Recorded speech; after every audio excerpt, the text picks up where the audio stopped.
আসসালামু আলাইকুম রহমতুল্লাহি ওবরকাতুহ। সম্মানিত দর্শক, উল্টো রথে চলছে দেশ। রথ শব্দটি আমাদের দেশে একটি প্রাচীন প্রমিত শব্দ।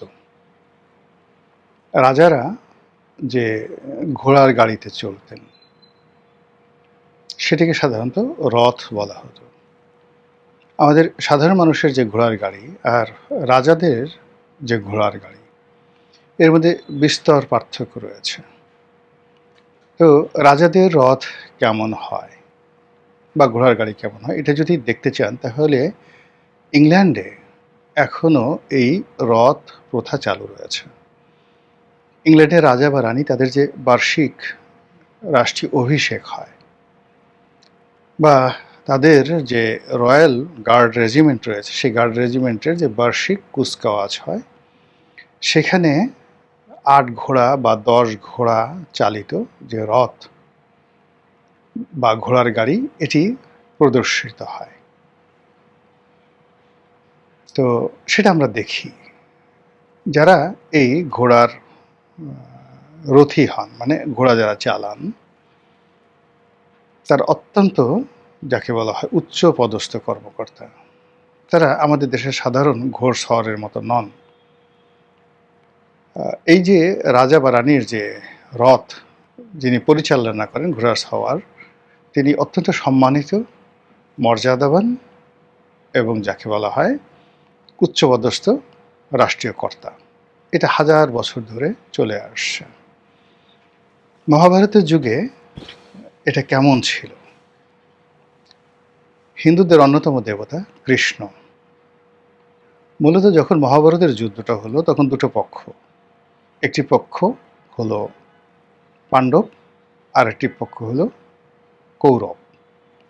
তো পাণ্ডবদের যিনি সেনাপতি অর্জুন, সেই অর্জুন যে রথে চড়তেন বা যে রথে চড়ে তিনি যুদ্ধ পরিচালনা করতেন, সেই রথের যিনি রথী, মানে রথ যিনি চালক, তিনি ছিলেন কৃষ্ণ।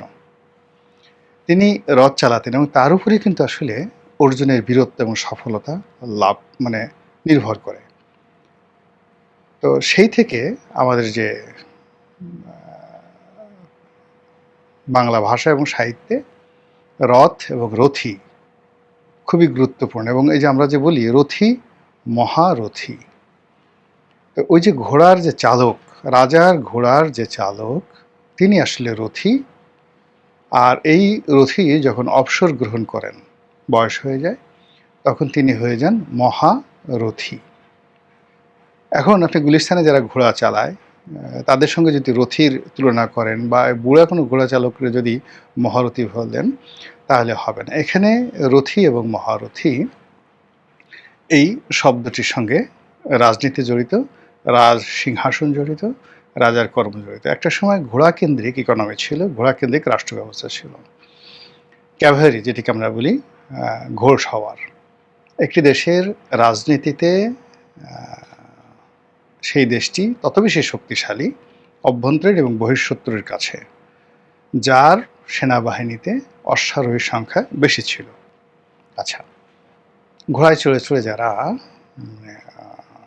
যুদ্ধ করতেন, একইভাবে ভারতবর্ষে ১০ লাখ অশ্বারোহী ছিল সম্রাট আওরঙ্গজেবের জামানাতে। তাহলে এই ১০ লাখ অশ্বারোহী যার আন্ডারে ছিল, তিনি ছিলেন ঘোড়া মন্ত্রী, মানে হর্স মিনিস্টার।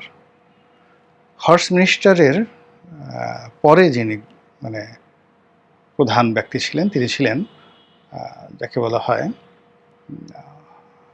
অশ্বরক্ষক, ঘোড়ারক্ষক, আস্তাবল প্রধান। এই ঘোড়ার চিকিৎসা, তাদের খাওয়া দাওয়া থেকে শুরু করে সব কিছু, মানে আমাদের এখন সেন্ট্রাল ব্যাংকের প্রধান কিংবা আমাদের সেনাবাহিনীর যে ইউনিটগুলো, সেই ইউনিটের মধ্যে আপনারা ভালো বলতে পারবেন যারা সেনাবাহিনীতে আছেন, যিনি কামানগুলোর রক্ষণাবেক্ষণ করেন বা যিনি কোদ বা অস্ত্র রক্ষণাবেক্ষণ করেন, তার কেমন মর্যাদা। তো ওই সময়টাতে এমনকি অর্থমন্ত্রীর চাইতেও আস্তাবল মন্ত্রী বা ঘোড়া মন্ত্রীর গুরুত্ব অনেক বেশি ছিল। আরেকজন গুরুত্বপূর্ণ ব্যক্তি ছিলেন, তিনি ছিলেন রাজার কবুতর রক্ষক। তখন যে ডাক বিভাগ, মানে রাজার যে ডাক বিভাগ, সেই ডাক বিভাগের মানে রাজকীয় যে আদেশগুলো, এই আদেশগুলো সারা সাম্রাজ্যে পাঠানোর জন্য তারা কি করত, এই রাজকীয় কতগুলো ডাকঘর ছিল, এই ডাকঘরগুলো পরিচালিত হতো কবুতর দ্বারা। ইটস ভেরি সিক্রেট, একেবারে মানে গোপনীয় ফাইল, রেড ফাইল। এই কবুতরগুলো প্রশিক্ষণ দিয়ে, যেমন দেখা গেল যে ঢাকা থেকে একটা কবুতর নারায়ণগঞ্জ গেল, নারায়ণগঞ্জ গিয়ে সে চিঠি ওখানকার যিনি কবুতর রক্ষক তার কাছে দিলেন, সেই কবুতর রক্ষক আবার আরেকটি চিঠি দিয়ে সে নারায়ণগঞ্জ থেকে পাঠিয়ে দিল মুন্সিগঞ্জ, মুন্সিগঞ্জ থেকে চলে গেল ভাঙ্গা ফরিদপুর, ফরিদপুর থেকে চলে গেল গোপালগঞ্জ। এইভাবে আপনি চিন্তা করেন যে যখন এই কবুতরের মাধ্যমে রাজকীয় বার্তা আদান প্রদান হতো, ঘোড়া দিয়ে, কিন্তু এটা ঘোড়া দিয়ে জেনারেল ডাক হতো, কিন্তু আরও দ্রুতগামী এই ডাক ব্যবস্থা, সরকারি যে ফরমান মুহূর্তের মধ্যে রাষ্ট্রের বিভিন্ন জায়গাতে পৌঁছে দেওয়ার যে ব্যবস্থা, ডাক ব্যবস্থা, এটা কবুতরের মাধ্যমে করা হতো। এবং যিনি সেই কবুতর বাহিনীর প্রধান ছিলেন, তিনি আজকের যে ডিজিএফআই বা ডিজিএফআই যে ডিজি, ওনার মতো গুরুত্বপূর্ণ ব্যক্তি ছিলেন। এখন সময়ের বিবর্তনে অনেক কিছু পাল্টে গেছে, অনেক কিছু পাল্টে গেছে, কিন্তু নিয়মকানুন পাল্টায়নি। ওই আগের মতোই সব কিছু আছে, আগের মতো গোয়েন্দা, আগের মতো এরকম, শুধুমাত্র ঘোড়ার জায়গায় হয়তো কামান আসছে, ঘোড়ার জায়গায় হয়তো এখন গাড়ি আসছে, লজিস্টিক ডিপার্টমেন্ট আছে, তারপরে এখন ইনফ্যান্ট্রি আসছে, পদাতিক সৈন্যদের সংখ্যা বেশি আসছে ঘোড়সওয়ারের পরিবর্তে, এরকম নানা রকম পরিবর্তন আসছে। তো যেটা বলছিলাম যে আমাদের এই রাষ্ট্র ব্যবস্থারও নানা রকম যাকে বলা হয় স্তর আছে। যে স্তর সুলতান সুলেমানের জমানাতে ছিল, আকবরের জমানাতে ছিল, আলেকজান্ডারের জমানাতে ছিল, দারায়ুস, সারগন, সবার জমানাতে ছিল, ঠিক এই জমানাতেও সেই জিনিসটা আছে। এবং এখানে যখন ফেইল করে, কোনো কবুতর বাহিনী ফেল করে, কোনো আস্তাবল বাহিনী ফেল করে, আস্তাবল মন্ত্রী ফেল করে, এমনকি চন্দ্রগুপ্ত মৌর্যের, আমি আর একটা ভিডিও করব, তার যে একটা মন্ত্রী ছিল গণিকা মন্ত্রী, বেশ্যাদের মন্ত্রী, এই বেশ্যাদের মন্ত্রী যখন ফেল করে, তখন সেই রাষ্ট্রের পতন ঘটে, সবসময় পতন ঘটে।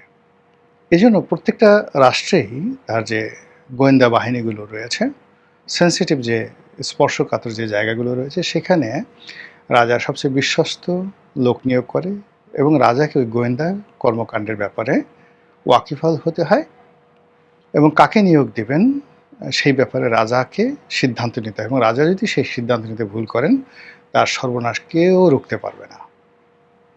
তারই ধারাবাহিকতায় বর্তমান সরকার, এই যে এখন ডিজেলের দাম নিয়ে সমস্যা হচ্ছে, এখন হঠাৎ করে তারেক রহমান সাহেবকে সবাই গালাগাল করছে।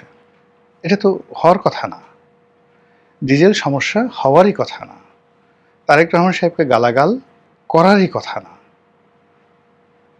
এরপর ইসলামী ব্যাংক নিয়ে যে সমস্যা হচ্ছে, বাংলাদেশ ব্যাংকের গভর্নর পরিবর্তন নিয়ে যে সমস্যা হচ্ছে, ভারতের সাথে যে সমস্যা হচ্ছে, পাকিস্তানের সাথে যে সমস্যা হচ্ছে, চীনের সাথে সমস্যা হচ্ছে, এগুলোর প্রত্যেকটার পেছনে দেশি এবং বিদেশি চক্রান্ত রয়েছে। এবং এই চক্রান্তগুলো মোকাবেলা করার জন্য ওই আগের জমানার মতো এখনও গোয়েন্দাগিরি করবে বা গোয়েন্দাগিরি চলে, এরকম অফিস রয়েছে। যেমন ধরুন আমাদের বিদেশি দূতাবাসগুলো, প্রায় সব দূতাবাসে একজন করে মিলিটারি অ্যাটাচে থাকে, যিনি সামরিক বাহিনীর একজন প্রতিনিধি থাকেন বড় বড় রাষ্ট্রগুলোতে। এর বাইরে ডিজে, ডিএফআই, এনএসআই, এমনকি পুলিশের যে গোয়েন্দা বিভাগ, তাদেরও যে বিভাগের বিভিন্ন লোক পররাষ্ট্র মন্ত্রণালয়ে অ্যাটাচ থাকে এবং বিভিন্ন গুরুত্বপূর্ণ দূতাবাসে তারা কখনো কখনো রাষ্ট্রদূতের মানে ভূমিকায় পালন করে। অর্থাৎ দেখা গেল যে রাষ্ট্রদূত বা ডেপুটি অ্যাম্বাসেডার হিসেবে দায়িত্ব পালন করেন, কিন্তু মূলত ডিজিএফআইয়ের লোক।